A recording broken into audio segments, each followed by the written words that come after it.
Hello friends, कैसे हैं आप सब। मैं आपका स्वागत करता हूं आपके अपने यूट्यूब चैनल स्टडी माइंड पर। देखिए, आज का हमारा टॉपिक है भारत का इतिहास। हम इस वीडियो में भारत का इतिहास से एक टॉपिक को पढ़ाने वाले हैं, क्योंकि भारत का इतिहास एक वीडियो में नहीं हो सकता, तो इसके लिए हम पार्ट वाइज पार्ट वीडियोज़ बनाते रहेंगे। चलिए शुरू करते हैं। देखिए, भारत के इतिहास को 3 टुकड़ों में विभाजित किया गया है। पहला टुकड़ा कौन सा है? प्राचीन भारत, दूसरा मध्यकालीन भारत और तीसरा आधुनिक भारत। सबसे पहले हम किसके बारे में पढ़ेंगे? प्राचीन भारत के बारे में। तो चलिए शुरू करते हैं। देखिए, प्राचीन भारत का आज का हमारा टॉपिक है ऐतिहासिक स्रोत। ऐतिहासिक स्रोत को 3 टुकड़ों में विभाजित किया गया है। पहला है पुरातात्विक स्रोत, दूसरा साहित्यिक स्रोत है और तीसरा विदेशी यात्रियों का विवरण।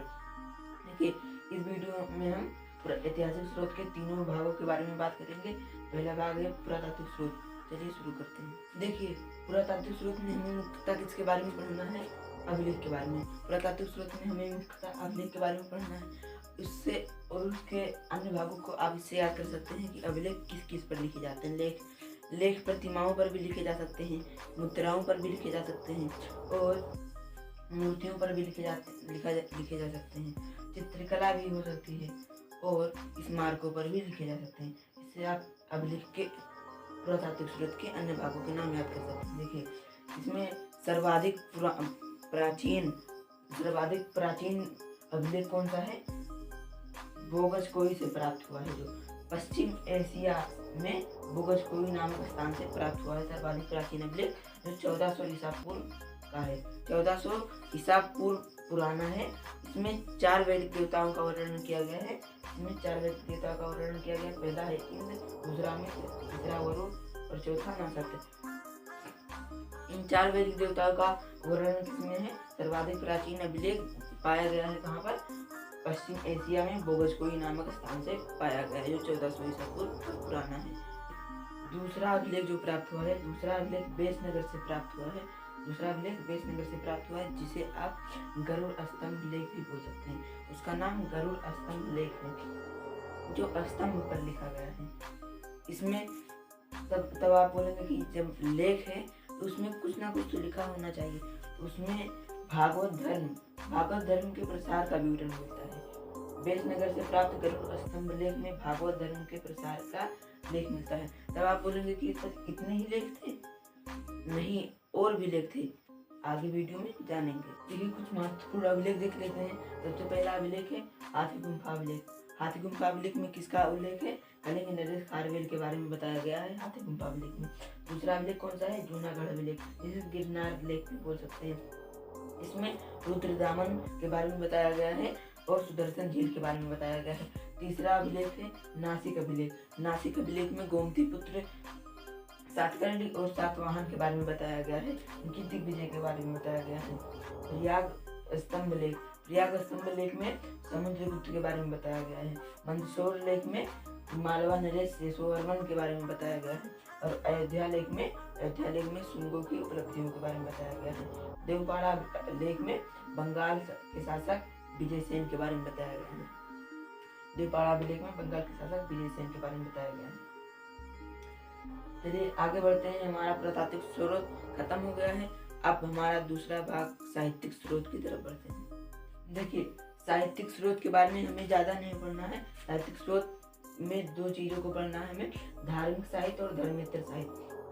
देखिए, आप धार्मिक साहित्य से कुछ समझ सकते हैं, लेकिन धर्मेतर साहित्य आपको मालूम नहीं होगा। सब पता चलेगा आपको, वीडियो में बने रहिए। धार्मिक साहित्य के अंतर्गत क्या क्या आते हैं? वेद, पुराण, उपनिषद, रामायण, महाभारत, स्मृति ग्रंथ, बौद्ध और जैन धर्म धार्मिक साहित्य के अंतर्गत ये सब आते हैं। सबसे पहले हम इन सब के बारे में डिटेल से नहीं जान पाएंगे इस वीडियो में, वरना वीडियो लंबी हो जाएगी। तो हम इनकी संख्या जान लेते हैं। वेद 4 होते हैं, पुराणों की संख्या 18 होती है, उपनिषद की संख्या 108 होती है, लेकिन उसमें 13 मुख्य होते हैं और स्मृति ग्रंथ की संख्या 18 होती है, जिसे 18 अलग अलग ऋषियों ने लिखी है। चलते हैं अपने धार्मिक साहित्य की तरफ बढ़ते हैं। देखिए, धर्मेतर साहित्य में ऐतिहासिक और समकालीन साहित्य के बारे में पढ़ना है। जैसे अर्थशास्त्र के बारे में पढ़ना है। अर्थशास्त्र के लेखक कौन है? कौटिल्य। आप इन्हें अर्थशास्त्र का जनक भी बोल सकते हैं। और अगर क्वेश्चन में आए कि अर्थशास्त्र के लेखक या जनक कौन है, अगर उसमें ऑप्शन में कौटिल्य ना हो तो उसमें चाणक्य रहेगा। अगर कौटिल्य और चाणक्य दोनों ना हो तो उसमें विष्णुगुप्त जरूर होगा, क्योंकि ये कौटिल्य के तीनों नामों के बारे में आप जानते हैं। दूसरा कौन सा है? मुद्रा राक्षस। मुद्रा राक्षस के लेखक कौन है? विशाखदत्त। और कथा साहित्य सागर के लेखक कौन है? सोमदेव। राजतरंगिणी के लेखक कौन है? कल्हड़। पृथ्वीराज रासो के लेखक कौन है? चंद्रबरदाई। और हर्षचरित्र के लेखक कौन है? बाणभट्ट। इन महत्वपूर्ण लेखकों के बारे में आप याद कर लीजिए। तो हमारा साहित्यिक स्रोत फिनिश हो गया है। अब हम इसे क्लियर करते हैं। विदेशी यात्रियों एवं लेखकों का विवरण, जो भाग 3 था। देखिए, इसमें सबसे पहले यूनानी रोमन लेखक। यूनानी जब भारत आए थे तो उनके साथ जो विदेशी लेखक आए थे उनका नाम था टेसियस और हेरोडोटस को इतिहास का पिता भी कहा जाता है, ब्रैकेट में लिख लीजिएगा। देखिए, सिकंदर के साथ भारत आने वाला लेखक मीडियाकस, आनेसिक्रिटस और अरिस्टोबुलस थे। ये 3 लेखक, विदेशी लेखक सिकंदर के साथ आए थे। और अन्य लेखक की बात करें तो मेगस्थनीज, प्लूटार्क और स्ट्रैबो। मेगस्थनीज सेल्यूकस का राजदूत भी था, जो मौर्य युगीन समाज के में आया था। उसने इंडिका नामक पुस्तक की रचना की थी, जिसमें मौर्य युगीन संस्कृति के बारे में उसने लिखा है। ह्वेनसांग का वृत्तांत, ह्वेनसांग जब की यात्रा के बारे में, अपनी यात्रा के बारे में लिखे थे। उसने सीयू नामक पुस्तक में अपनी वृत्तांत लिखा था। फायान की रचना फोक्यो की। और महमूद गजनवी के साथ भारत आने वाला लेखक था, एक मशहूर लेखक था अल-बरूनी, एक अरबी लेखक था। इसकी कृतियां हैं किताब उल हिंद और तहकीक हिंद का मतलब भारत की खोज होता है। इसके बाद हम कुछ सिक्कों और मुद्राओं के बारे में बात करेंगे। उसके बाद हमारा वीडियो फिनिश हो जाएगा और अगली वीडियो एक नए टॉपिक पर हिस्ट्री की होगी। देखिए, हमारा लास्ट टॉपिक है सिक्के और मुद्राएं। देखिए, सबसे पहले सिक्कों पर नाम लिखने की परंपरा किससे आई थी?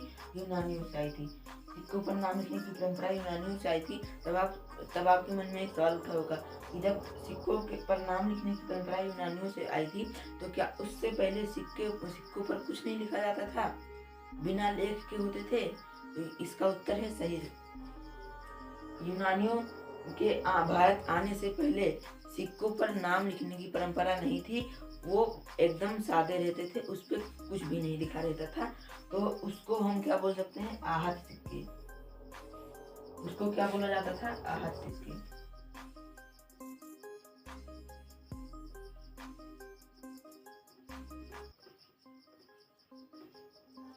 जब किसी भी सिक्के पर नाम नहीं लिखा होता है तो उसे आहत सिक्के बोलते हैं। आहत सिक्के याद रखिएगा। दूसरा टॉपिक है स्वर्ण सिक्के सर्वप्रथम लागू किए। स्वर्ण सिक्के सर्वप्रथम हिंद यवनों ने लागू किए थे। और सर्वाधिक स्वर्ण मुद्राएं किसने लागू की थी? सर्वाधिक स्वर्ण मुद्राएं गुप्त शासनकाल में लागू की गई थी। गुप्त शासनकाल में सर्वाधिक स्वर्ण मुद्राएं लागू की गई थी गुप्त शासनकाल में। आशा करता हूँ आपको समझ में आया होगा। अगर समझ में आया होगा तो वीडियो को लाइक करके चैनल को सब्सक्राइब कर दीजिए। और हमारा अगला टॉपिक है प्राक इतिहास।